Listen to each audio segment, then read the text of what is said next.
ललही छठ मैया की जय। ये ललही छठ मैया की कथा पहले। अचानकपुर में एक राजा अपने परिवार सहित रहता था। वह प्रजा के सुख दुख का बहुत ध्यान रखता था। उसके राज्य में सभी सुखी थे। राजा अपने राज्य के हर गांव में तालाब कुआं बनवाता रहता था, लेकिन सभी तालाब कुआं सदैव सूखे ही बने रहते थे। इस वजह से राजा हमेशा चिंतित रहता था कि ऐसा कोई तो उपाय होगा जिसके करने से पानी की समस्या का निदान हो जाएगा। एक दिन राजा अपने दरबार में पानी के विषय में मंत्री एवं सलाहकारों से चर्चा कर रहा था कि अचानक एक आकाशवाणी होती, हे राजा, तू अपने इकलौते पुत्र की बलि दोगे तभी तुम्हारी इस समस्या का हल होगा, वरना तुम ऐसे ही पानी के लिए चिंतित रहोगे। इस प्रकार आकाशवाणी में सुनकर दरबार में बैठे सभी लोगों को आश्चर्य होता है और सभी दुखी हो जाते हैं। सभी सोचते हैं कि यदि राजकुमार की बलि दे दी जाएगी तो राजा का वंश ही खत्म हो जाएगा। रात में राजा विचार करता है, यदि मैं अपने बेटे के बेटे पोते जो अभी 2 माह का है की बलि दे दूं तो कैसा हो रहेगा।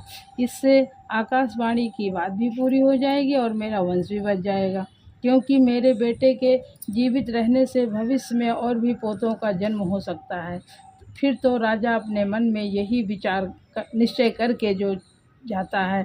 अगले दिन ललही छठ का व्रत होता है। राजा के बेटे की बहू हल छठी का व्रत रखती है। इधर राजा सोचता है कि वो अपने बहू से उसके पुत्र को बलि के लिए कैसे मांगो।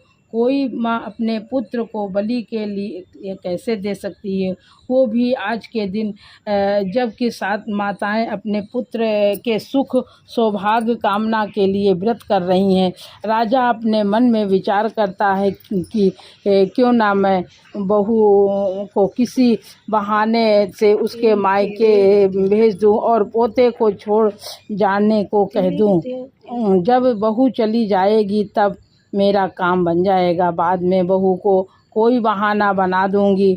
यह विचार राजा को उचित लगता है और बहू के पास जाकर कहता है, बहू, अभी तुम्हारे मायके से खबर आई है कि तुम्हारी माँ बहुत बीमार है, तुमको देखना चाहती है। तुम अपनी माँ को देखने चले जाओ, पोते को मेरे पास छोड़ जाओ। ये सुनकर बहू कहती है, पिताजी, आज तो हल छठी है, आज मैं कैसे जा सकती हूँ।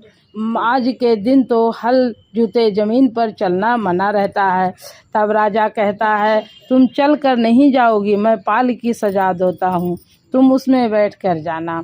बहू के जाते ही राजा अपने पोते को सागर के पास से ले जाकर बलि चढ़ा देता। उसके बाद उसे आत्मग्लानि होती है कि वो अपने बहू से क्या कहेगा।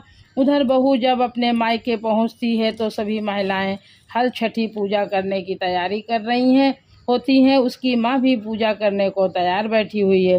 अपनी माँ को स्वस्थ देखकर बहू को बहुत खुशी होती है, लेकिन आश्चर्य भी होता है कि ससुर जी ने ऐसा क्यों कहा है। उसके बाद सभी मिलकर हल छठी देवी की पूजा करते हैं। बहू भी पूजा करके व्रत का पारण कर कहारों के साथ वापस आती है। रास्ते में वो कहारों को कहती है, हमारे ससुर जी ने सागर बनवाए हैं, उसी तरफ से लेकर चलना, मैं सागर में हाथ मुँह धोकर ही घर जाऊंगी। कहारों को असमंजस होता है कि लेकिन बहू की जिद के कारण उधर ले जाते हैं, लेकिन उन्हें सागर में पानी भरा हुआ देखकर आश्चर्य होता है और वास्तव में आकाशवाणी के अनुसार राजा के बलि देने से ही यह चमत्कार होता है। बहू सागर में उतरकर प्रणाम करती है और हाथ मुँह धोकर आंचल फैलाती है। आंचल में उसका बच्चा खेलते खेलते हुए आ जाता है। बहू को बहुत आश्चर्य होता है कि बच्चा यहाँ कैसे आ गया। फिर दोनों घर पहुँचते हैं। ये सब हल छठी माँ की कृपा से ही हुआ था।